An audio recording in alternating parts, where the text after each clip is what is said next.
Bom, quero convidar então a senhora Keila para estar orando pela palavra. Eterno Deus e Pai, em nome de Jesus, eu peço que o Senhor derrame uma unção agora sobre o pastor Nelson. Que não seja ele falando, mas o Espírito Santo falando através dele, Senhor, unja seus lábios, sua mente, e abra nosso entendimento para entender a tua palavra, para ouvir a tua voz. Repreendemos todo o levante contra a palavra de Deus, e eu clamo a ti, Senhor, que ninguém saia daqui do mesmo jeito que entrou, mas saímos daqui edificados, fortalecidos com a tua presença, em nome de Jesus. Amém. Amém. Meu Deus, podemos sentar, irmãos. Irmãos, eu cheguei ontem novamente no Rio Grande do Sul, regressando no Encontro Nacional de Pastores e Pastoras. Foi uma bênção, foi uma grande bênção, realmente. Deus falou muito a todos os pastores e pastoras do Brasil todo, pastores mais novos no ministério, pastores mais velhos, mais experientes, bispos, bispas, pastoras, e foi um momento de muita comunhão. Embora eu devo confessar, a Keila sabe porque, mas a pastora Patrícia de Porto Lucena e o pastor Silvio, nosso SD, todo o tempo percebeu que eu estava o tempo todo com o coração aqui, né? Eu estava lá, mas com o coração aqui na nossa igreja local. Mas foi uma bênção. E uma coisa assim, teve pregações de todo quanto é tipo. Mas uma coisa é em comum com todos os pregadores. Todos eles falaram a respeito de discipulado. Discipulado. Todos eles, inclusive o nosso bispo, né, o bispo Luiz Virgílio, o reverendo Luiz Virgílio, também falou isso. As palavras dele disse assim: discipulado não é um modismo, discipulado não é uma coisa que a igreja metodista inventou ou que copiou de outra igreja. Discipulado é uma ordem de Jesus. E todos foram pessoas de fora. Teve uma pastora de Porto Rico. Vocês podem acessar no canal do YouTube do Expositor Cristão e vocês vão ver todas as pregações do Encontro Nacional de Pastores e Pastoras. Todos eles falaram sobre discipulado. Mas essa palavra do bispo Luiz Virgílio me chamou a atenção. Disse assim: discipulado não é uma invenção nossa, não é dos budistas. Discipulado não é a invenção do Wesley, discipulado não é uma moda, discipulado é uma ordem de Jesus. Então eu resolvi ver se o nosso bispo está falando a verdade, né? Será que ele está falando a verdade? Eu fui atrás para ver o que Jesus falou. Então vamos abrir em Mateus capítulo 28, versículo 19 e 20. E quem achou, se coloca em pé em reverência à palavra de Deus. Ide, portanto, fazei discípulos de todas as nações, batizando-os em nome do Pai, e do Filho e do Espírito Santo, ensinando-os a guardar todas as coisas que vos tenho ordenado. E eis que estou convosco todos os dias até a consumação do século. Amém. Jesus não está dizendo aqui: ide e fazei crentes, ide e fazei evangélicos, ide e fazei membros da tua igreja, ide e fazei, sei lá, ministros. Está dizendo: ide e fazei discípulos. Ide. Vamos começar pelo ide. Ide quer dizer sair da tua posição de comodismo. Nós sabemos que os primeiros discípulos de Jesus, eles primeiro se acomodaram muito em Jerusalém. Daí, quando surgiu uma perseguição, é que eles foram obrigados a sair, descer o conforto e realmente começar a fazer o que Jesus tinha mandado fazer desde o início: fazer discípulos. Fazer discípulos. Jesus não disse: ide e fazei membros. Ou ainda, Jesus não disse: ide e fazei show gospel. Não disse. Ide e construir templos. Também não disse. Ide e façai promoções para arrecadar dinheiro. Também não disse. Ele disse: ide e fazei discípulos. É uma ordem dele. E quem é que estava ouvindo essa ordem? A palavra do Senhor vai nos dizer que eram os 11, né, porque Judas já tinha morrido, eram os 11 apóstolos de Jesus e mais uma multidão de cerca de 500 pessoas. Nessas 500 pessoas, nesses 11 apóstolos, estão representados os pastores, os bispos, os evangelistas, os missionários, estão representados nesses 11. E nesses 500 está representado todos nós. Cada uma está representado. Esse ide é para os pastores. Esse ide que Deus ordenou, que Jesus ordenou, é para os bispos, é para os evangelistas, é para os missionários, mas é também para os leigos. Ide e fazei discípulos. É uma ordem. E eu quero assim, que tu comece já, fala para o teu colega que está do lado, teu irmão, tua irmã, e diga assim: o ide é para ti também. O ide é para nós. Amém? O que é discípulo? Só que o discípulo é um tipo diferente de aluno. O discípulo é uma espécie de aluno, mas ele é um aluno diferente. Porque o aluno, ele está ali para aprender aquele conteúdo, aquela técnica, aquela matéria. Aprendeu, pronto, vai embora, né? E se desliga do seu professor. O discípulo é diferente. O discípulo, ele é um tipo de aluno que ele é servo do mestre. Ele serve ao mestre. Eu não tenho nenhum aluno meu, seja na faculdade, seja no Instituto de Teologia, seja nas aulas de música, eu não tenho nenhum aluno que me sirva, que, sei lá, que engraxe nas... Não, eu não sou mestre deles. Eles não são meus discípulos. O discípulo, ele serve ao mestre. Mas não somente isso. O discípulo se esforça para aprender o máximo possível com o mestre. Ele não está ali simplesmente para aprender um curso. O discípulo não vai fazer um curso com o mestre. O discípulo, ele continua convivendo com o mestre para aprender mais com ele. E o discípulo, ele procura adquirir o caráter do mestre. O discípulo, ele não está aprendendo só conteúdos técnicos com o mestre. O discípulo está ali para aprender como o mestre vive, a forma de vida do mestre. Quais são os valores morais que o mestre tem? O discípulo vai desenvolver também esses valores morais. Quais são as formas que o mestre tem de enxergar o mundo? O discípulo vai enxergar o mundo da mesma forma. O discípulo, ele procura se tornar muito parecido com uma cópia do mestre.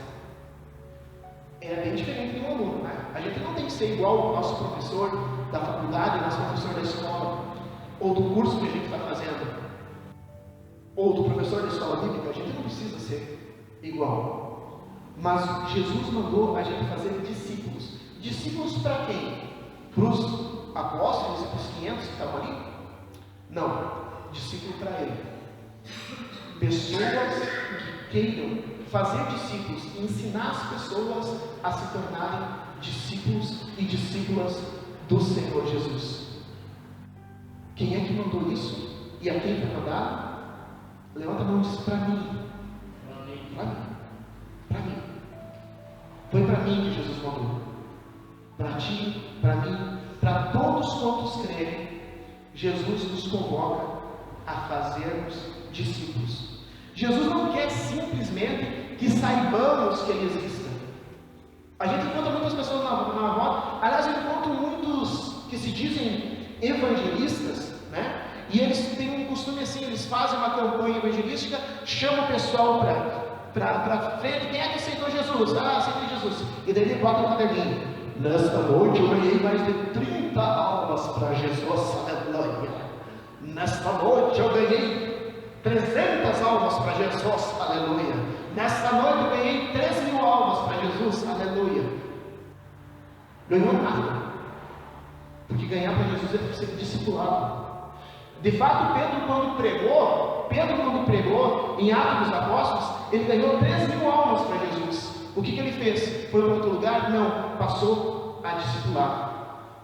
Essas 3.000 pessoas passaram a aprender com Pedro. Pedro ganhou 3.000 almas numa pregação, mas essas 3.000 almas ele continuou acompanhando, porque a ordem de Jesus não era simplesmente para fazer as pessoas fazerem uma oração de aceitação. A ordem de Jesus não disse: ide por todo mundo e fazer todo mundo fazer a oração do pecador. Ele não disse isso.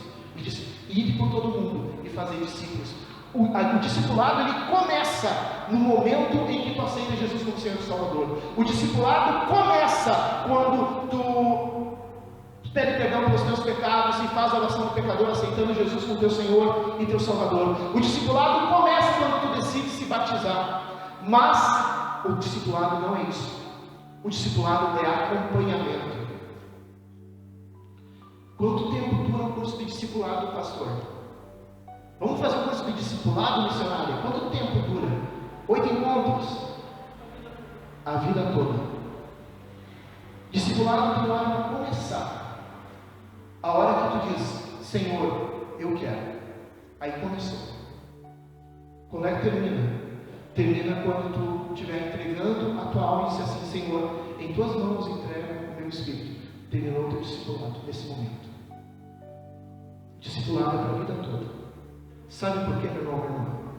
Porque ser discipulado, para ser discipulado, a gente tem, sabe quando termina o discipulado? Qualquer discipulado, quando a gente supera o nosso mestre. Eu posso dizer isso porque quando eu era adolescente, eu fiz karatê. E o meu professor de karatê, em japonês, de sensei, o meu professor de karatê dizia assim: o destino do discípulo é superar o seu mestre. Meu sensei dizia isso para mim, meu professor de karatê.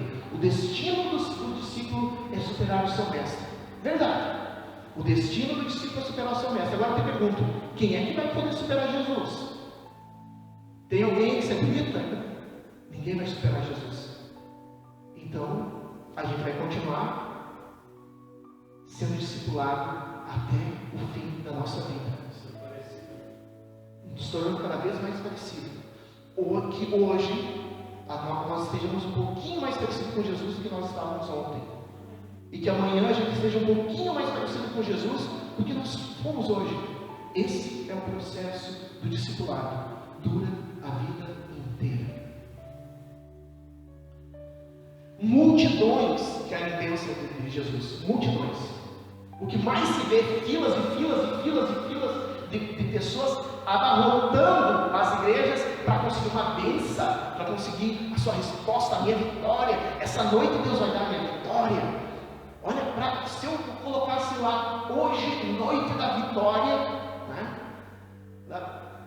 Hoje é uma noite da vitória, né? Como eu falei na ministração passada, hoje é uma noite da vitória, porque pela palavra nós vencemos o nosso pecado, pela palavra nós vencemos o nosso comodismo, pelo fato de nós ter saído de casa, vir para cá é uma vitória, vencemos o nosso comodismo, estamos mais perto de Deus, conseguimos uma vitória. Mas tem gente que quer ser coisinha. A minha vitória é um casamento, a minha vitória é um emprego melhor, a minha vitória é uma casa própria, minha vitória é dinheiro, minha vitória é, sei lá, um sucesso qualquer. Agora, multidões querem isso, querem bênção, querem favores de Deus. E Deus não quer simplesmente que a gente queira bênçãos. A gente quer receber de Deus, mas para ser discípulo existe um preço. Mas está cheio de gente correndo atrás de falso profeta. Está cheio de gente correndo atrás de igreja forte. Eu vou para aquela igreja é forte. Porque lá não tem minha bênção, lá não tem minha vitória. Crentes egoístas que só pensam no próprio vento e estão jogando fora a salvação. Meu irmão, minha irmã, a tua bênção Deus quer te abençoar e quer te abençoar essa noite. E Deus tem o poder para te abençoar. Mas por mais que tu receba a cura para aquela doença que tu quer, um dia a tua vida termina. Por mais que tu receba aquele emprego novo que tu quer, um dia o salário termina. Por mais que tu case com uma pessoa que tu quer, um dia ou tu fica viúva ou viúvo, ou vice-versa, né? Ou tu vai se separar dele um dia ou outro, ou dela um dia ou outro. A bênção tem fim. E essas pessoas que correm atrás de bênção, essas pessoas que correm atrás de profetada, eu vou lá naquela igreja porque aquele profeta é forte. Gente, o Espírito de profecia, o Espírito Santo, o que dá voz aos profetas, ele está habitando onde 2 ou mais estão reunidos em nome de Jesus. Para que eu vou correr atrás do profeta? E ainda dá oferta absurda. Eu afirmo categoricamente, qualquer um que cobrar para entregar uma profecia, cobrar para orar pela tua vida, cobrar para pregar uma palavra, cobrar para ministrar louvor, ele não serve a Deus, porque Jesus disse: de graça dai o que de graça recebestes. E pregai o evangelho, curai enfermos, expulsai demônios, de graça dai o que de graça recebeste. Qualquer um que cobrar para isso não serve a Jesus, serve a outra coisa. E eu nem vou falar o nome aqui. Jesus diz que a gente não deve correr atrás das coisas que perecem. O dinheiro termina, a saúde termina, a fama termina, a vida eterna é para sempre. E Jesus chama para a vida eterna discípulos. Me chamou a atenção o que uma das ministrantes falou no encontro de pastores e pastoras, me chamou muito a atenção. Disse assim: pode ser que no inferno exista muito cristão, pode ser que no inferno exista muito evangélico, pode ser que no inferno exista muito crente, mas discípulo de Jesus não tem nenhum. Discípulo de Jesus não tem nenhum no inferno, porque se tu é discípulo de Jesus, tu está salvo do inferno. Se tu é discípulo de Jesus, se tu fizer isso, se tu quiseres caminhar com Jesus, se submeter a Ele, se tu quiser de fato e verdade servir ao teu mestre, se tu quiser aprender com Ele e aprender os valores dele, ter o caráter de Cristo na tua vida, jamais tu vais para o inferno. Agora, membro da igreja pode ir para o inferno, de qualquer denominação. Multidões querem as bênçãos de Deus, mas Jesus não exige daqueles que quiserem ser discípulos que paguem um preço. Vamos ver isso. Capítulo 14. Lucas capítulo 14, versículo 25 a 33.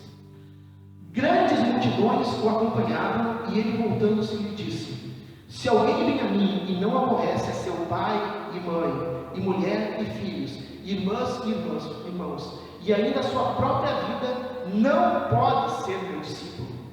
E qualquer que não tomar a sua cruz e vier após mim, não pode ser meu discípulo. Pois qual de vós, pretendendo construir uma torre, não se assenta primeiro para calcular a despesa e verificar se tem os meios para concluir? Para não suceder que, tendo lançado os alicerces, que não podendo acabar, todos que vivem zombam dele, dizendo: esse homem começou a construir e não pode acabar. Ou qual é o rei que, indo para combater outro rei, não se assenta primeiro para calcular se com 10.000 homens poderá enfrentar o que vem contra ele com 20.000? Caso contrário, estando o outro ainda longe, envia-lhe um embaixador pedindo condições de paz. Versículo 33. Assim, pois, todo aquele que dentre vós não renuncia a tudo quanto tem, não pode ser meu discípulo. Quem está dizendo isso não é o pastor de Deus. Quem está dizendo isso não é a igreja metodista. Quem está dizendo isso não é a igreja evangélica em geral. Quem está dizendo isso é a palavra de Deus. É o próprio Jesus. Ele está dizendo: quem não renunciar a tudo quanto tem, não pode ser meu discípulo. O que quer dizer isso? O preço da renúncia. É necessário, primeiro, que tu tenha consciência do que Jesus te chamou. Não é fácil ser crente, é fácil. Todo mundo diz: eu creio em Deus. Até os ateus dizem: mas deve ter alguma coisa. Até os ateus creem em Deus. É necessário ter consciência que existe esse preço a pagar. Não é só tu acreditar em Jesus, mas é tu saber que se tu quer ser salvo, tu precisa mudar a tua vida. E tu tem que programar isso. Jesus compara como construir uma torre. Tu quer se tornar crente, tu quer realmente assumir uma postura com Deus, tu quer se tornar discípulo de Jesus, calcula. Tu vai ter que ter tempo para isso. Tu vai ter que ter recurso para isso. Não é assim de qualquer maneira. A recompensa é alta, é o reino dos céus. A recompensa é alta, é a bênção aqui na terra.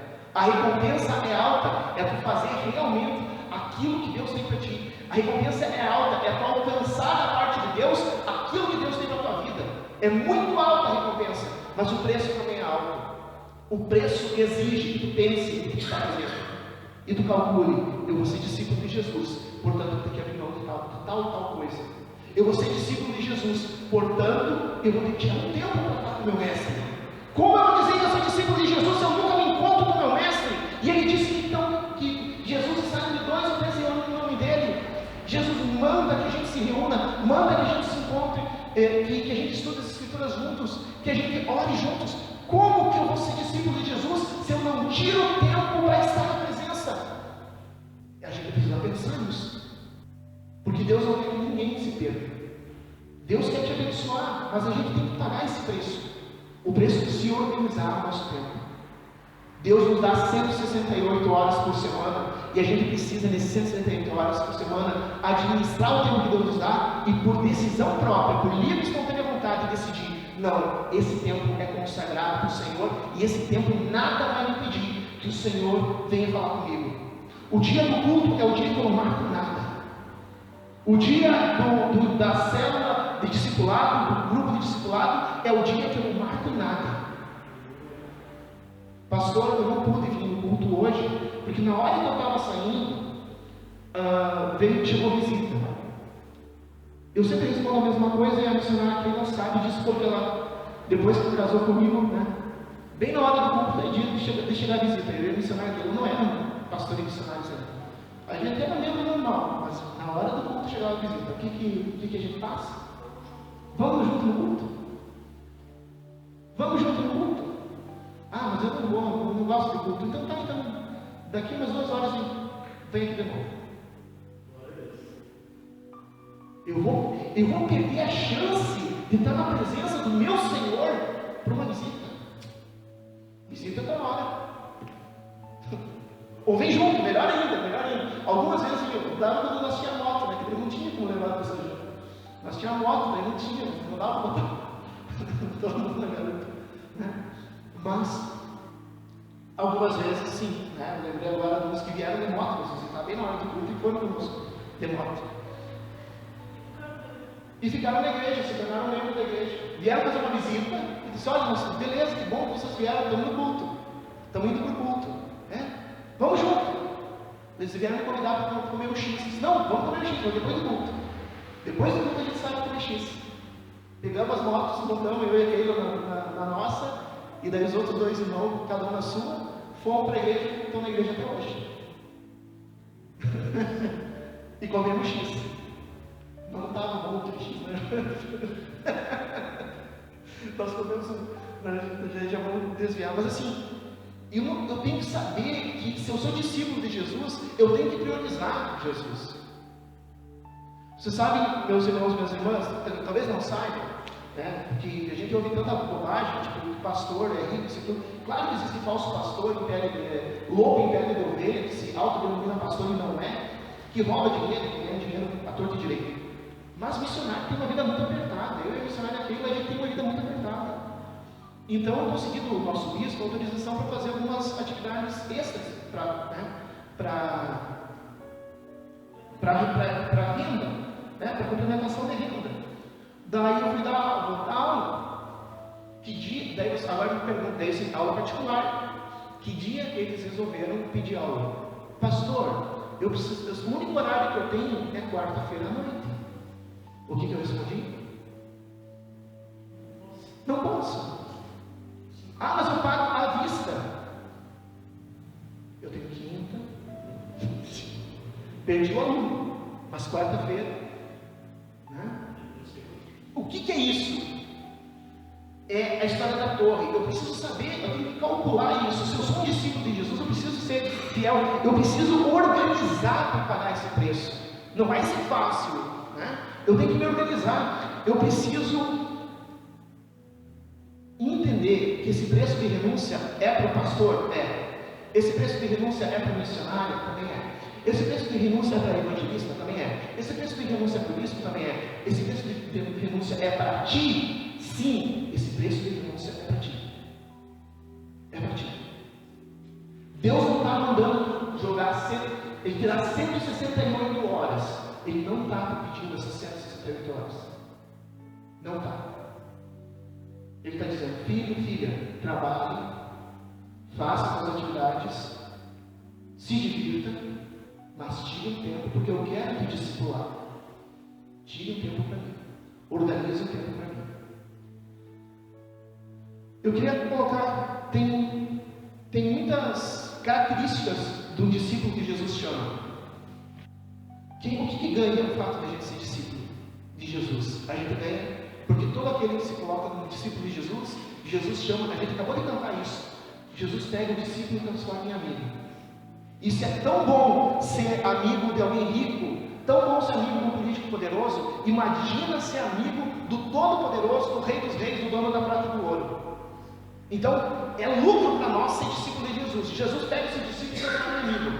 E o maior lucro de todos é que nós temos a salvação. Porque aquele que está em Cristo, nenhuma condenação há. Romanos 8. Estar em Cristo é ser discípulo de Jesus. Eu quero contar para vocês algumas características do discípulo. Primeiro ponto: quando Jesus escolhe um discípulo, quando Jesus se chama para escolher um discípulo, deixa eu só falar uma coisa. Será que essa pregação é para mim? Talvez o inimigo tenha plantado essa ideia no pensamento de alguém. Será que essa pregação é para mim? Nada a ver comigo isso. Então, uma coisa eu te garanto: essa pregação é para ti. E é para ti que está ouvindo. Porque se não fosse para ti, Deus não teria permitido que tu viesse. O discípulo, primeiro, quando Jesus escolhe um discípulo, ele nunca, pode procurar, ele não escolhe pessoas desocupadas. Olha, eu queria ir para a igreja, mas é que eu não tenho jeito, não dá, eu tenho muito trabalho, eu tenho muito compromisso. Deus nunca, pode procurar, procure, depois vem me mostrar se não. Todos que são chamados por Deus são pessoas ocupadas. Todos que são chamados por Deus são pessoas ocupadas. Só pegar os discípulos de Jesus, alguns assim que eu me lembro, uns Jesus chamou, eles estavam pescando, e eles eram pescadores profissionais, eles ganhavam a vida com isso, levantavam às 4 da manhã para pescar, voltavam só meio-dia para casa para vender o que pescavam. E Jesus vai lá onde eles estão trabalhando. Jesus não foi lá na casa deles. Jesus foi lá no ambiente de trabalho, e Pedro, Tiago e João e André e Tiago, e estavam eles pescando, e Jesus disse: vem e segue. Quando Jesus foi chamar Mateus, ele não foi na casa de Mateus, ele não foi na taberna onde Mateus ia descansar, ele foi lá na coletadoria, ele foi lá onde ele estava trabalhando, no ambiente de trabalho de Mateus, e chegou para Mateus e disse: vem e segue. Mateus estava completado de trabalho. Sabe por que Jesus chama quem é ocupado? Jesus chama quem é ocupado porque ele precisa ter pessoas que estão envolvidas. Daí você vai pensar assim: mas eu não sou ocupado, eu não tenho profissão. Meu irmão, minha irmã, cuidado na casa, cuidado da família. Tu acha que isso não é ocupado? É muito difícil, muito difícil. Ainda a família que tem pessoas ainda enfermas, que precisam de um cuidado especial, é muito ocupado. Pessoas que têm que cuidar, às vezes, de filhos, pessoas que têm que cuidar de pessoas enfermas, é muito difícil. Então, assim, quando Deus olha para nós e diz assim: essa pessoa, esse irmão, essa minha filha, esse meu filho, está bastante envolvido, isso é para mim, eu vou chamar ele. Também tem uma outra situação, quando assim, Deus percebe que a gente está jogando a nossa vida fora. Se não, filho, filha, não joga a tua vida fora, vem trabalhar para mim. Mas isso fica para uma outra pregação, que é a parábola dos vinhateiros. Outra coisa, então, Deus ele não quer saber de vagabundo, de preguiçoso. Ele vai chamar quem está ocupado, porque ele sabe que essa pessoa que está ocupada vai poder dar um retorno. Desocupado continua desocupado. A pessoa é ocupada, mas a pessoa também, quando Jesus chama, ela é disponível, ela se disponibiliza, ela se coloca ali, ela organiza: olha, eu tenho isso para fazer, mas nesse horário eu posso, e eu vou. Ou eu vou organizar isso aqui, vou juntar essas duas atividades aqui, para poder deixar esse tempo livre, e vou fazer a obra. Vou! Ele é disponível. Tanto é que quando Jesus chegou para Mateus e disse: vem, segue-me, Mateus ajeitou todos os livros, tudo, e foi. Pedro, Tiago e João: vem, segue. Ajeitaram as redes, foram. Disponível para atender o chamado. A outra coisa é que o discípulo deve ser obediente. Porque o discipulador, ele vai exigir algumas coisas, e é necessário que ele obedeça. E aí tem duas coisas que eu quero chamar a atenção, que parece ser a mesma coisa, mas não é. Obediente e submisso é diferente. O discípulo tem que ser obediente e também tem que ser submisso. Quer ver um exemplo? Judas Iscariotes, ele era muito obediente, mas ele não era submisso. O que é submisso? Submisso é aquele que concorda com a missão. A palavra submissão quer dizer, eu estou abaixo da missão, eu concordo com essa missão, eu participo dessa missão junto, eu concordo.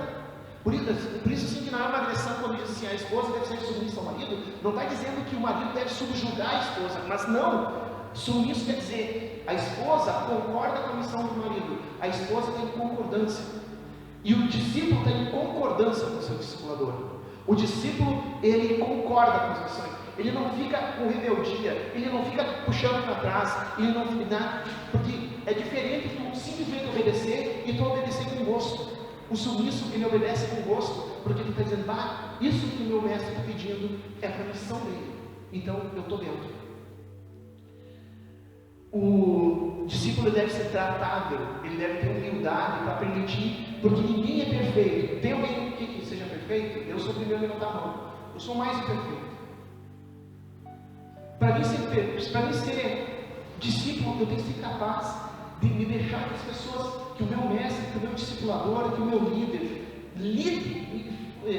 mexa com as minhas imperfeições e me ajude a corrigir essas imperfeições. Não tem como tu ser discípulo de Jesus se tu já se acha pronto, se está tudo bem, se tu não quer mudança. É necessário. O discípulo tem que ser disposto. Disposto é se colocar à disposição, é estar pronto para trabalhar, para cooperar. Tem que ser proativo, como se diz hoje na linguagem do mercado. E o discípulo precisa ser fiel à missão. O que é ser fiel? É tu manter o teu foco. É tu se responsabilizar pela tua escolha. Deus te colocou na igreja metodista em Santa Rosa, foi aqui que Deus te plantou, então aqui tu vai ser fiel. Eu não estou falando com isso que a gente não pode ir para um lugar ou para outro. Fazer discípulo pode, não está errado. Mas, por exemplo, isso aconteceu. Isso aconteceu agora esses dias, um evento que eu fui, né? E daí o pastor disse assim: Pastor Danielson, na quarta-feira poderia trazer uma palestra para um grupo do bairro, acho que no bairro Cruzeiro. Eu disse: quarta-feira não dá. Quarta-feira não dá. Eu preciso ser fiel, entende? Na quinta pode, na terça pode, a gente pode agendar, na sexta pode, a gente pode agendar, alguns sábados às vezes pode, porque a gente pode mexer com os horários, mas na quarta e no domingo não pode mexer. Ser fiel também, às vezes a gente gasta com tanta coisa, a gente contribui com tanta coisa, por que não contribuir com a obra onde Deus nos colocou? Ser fiel. Ser fiel quer dizer não trair a escolha que tu fizeste. Tu fez uma escolha por Jesus, não trai essa escolha. Seja fiel. E assim tem várias outras. Quem quiser seguir Jesus, Jesus disse assim: aquele que quiser me seguir. Seguir para onde? Para onde que Jesus vai? Para a glória. Quem quer seguir Jesus para a glória? Levanta a mão e diz amém. Está fraco. Quem quer seguir Jesus para a glória? Eu também. Eu quero seguir Jesus para a glória. Mas quem quiser seguir tem que se tornar discípulo dele. E para ser discípulo dele tem que pagar preço. Daí o inimigo já está plantando uma sementinha na cabeça de vocês. Diz assim: mas tudo isso que o pastor falou, isso e aquilo, até fecha comigo. Mas o resto eu não sou nada disso. Eu não tenho essas características para ser discípulo. A primeira característica é simplesmente tu se dispor e dizer: Senhor, eu não tenho nenhuma dessas características para ser discípulo. Os 11 discípulos que Jesus escolheu, nenhum deles tinha essas características. Só tinha uma. Jesus chamou e eles foram. E na medida que eles foram caminhando com Jesus, aqueles 3 anos, eles foram adquirindo essas características. Eles foram se tornando obedientes. Eles foram se tornando submissos. Eles foram se tornando fiéis. Um deles não, né? Eles foram se tornando dispostos. Eles foram se tornando disponíveis. Eles se mantiveram ocupados, né? O discipulado é isso. Nenhum de nós é um discípulo perfeito. Se a gente fosse um discípulo perfeito, não precisava de mestre. Mas dessas características que a gente tem que ter, essa característica de dizer: Senhor, eu estou disponível para que tu mude minha vida. Eu estou disponível para que tu trabalhe, o tempo que for. Não importa a idade, tá, gente? Jesus pegava, por exemplo, Pedro, que era uma pessoa mais velha, e foi discipular Pedro. Ainda lá pelas tantas, Pedro estava no meio do discipulado. No metade do final, Jesus diz o seguinte para Pedro, que é uma pessoa de idade, chefe de família, empresário, né? Porque ele era empresário do ramo de pescas, ele era dono de uma empresa de pescas, chefe de família, e estava caminhando com Jesus já há 2 anos. Jesus olha para Pedro e diz assim: Pedro, quando tu se converter, daí tu ajuda teus irmãos. Pedro não tinha se convertido ainda, e já era discípulo de Jesus. Ao mesmo tempo, Jesus pega João, que era praticamente um adolescente, ele era muito jovem. Não tem diferença. Quem quer seguir Jesus até o céu precisa se tornar discípulo. Nicodemos foi outro que eu gosto muito, né? Nicodemos era uma pessoa de idade, mas teve que nascer de novo, teve que aprender a caminhar de novo. Se tornar discípulo é aprender a caminhar, é se tornar isso, deixar que o Espírito Santo venha moldando o nosso caráter, para que cada dia a gente venha se tornar mais parecido com Jesus. Não importa a idade, é necessário ser discípulo. Jesus não disse: fazei teólogos, fazei crentes, fazei membros arrolados na denominação X. Ele nunca disse isso. Tem uma diferença de você fazer curso. Então o pastor é contra o curso de teologia? Não, sou muito a favor. Mas teologia é teologia, discipulado e discipulado são coisas diferentes. Escola bíblica é uma coisa, que a gente estuda teologia bíblica na escola bíblica. Discipulado é outra coisa. Discipulado é aprender até o caráter de Jesus. São 2 coisas. Conhecimento e caráter são 2 coisas que tem que andar junto. As 2 coisas são úteis. Mas a gente precisa se tornar discípulo. Jesus está fazendo nessa noite a mesma coisa que ele fez com Mateus, a mesma coisa que ele fez com Pedro, com Tiago, com João, com André, a mesma coisa que ele fez com Paulo no caminho de Damasco. E Paulo estava trabalhando, foi chamado. O trabalho dele era perseguir os cristãos, foi chamado. Nesse momento, nessa noite, nesse momento, Jesus também está te convidando. E talvez tu não tenha essas características, ou talvez tu tenha todas e diga: mas será? Ou talvez não tenha uma, ou não tenha nenhuma. Isso não é impedimento. Não é impedimento. Jesus está dizendo nessa noite para ti, escute a voz dele dizendo: vem e segue-me. Uma vez, lá quando Jesus já tinha ressuscitado, Pedro começou a dizer assim, Pedro ficou muito ansioso: que legal, Jesus ressuscitou e está aqui conosco. E começou a encher Pedro de perguntas: e o que vai acontecer com fulano? E o que vai acontecer com ciclano? E o que vai acontecer com Beltrano? E Jesus respondeu assim: o que importa o que vai acontecer com fulano e Beltrano? Tu vem e segue-me. Às vezes a gente fica pensando assim: o que vai acontecer com tal irmãozinho que não veio no culto hoje? O que vai acontecer com o meu familiar que não está aqui? O que vai acontecer com, sei lá, com outra coisa?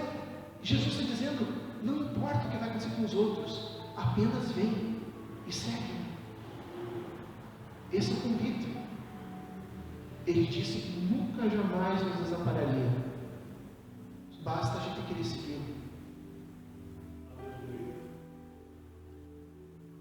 Jesus está convidando para ir e seguir. E qual é a resposta que tu vai dar para ele essa noite?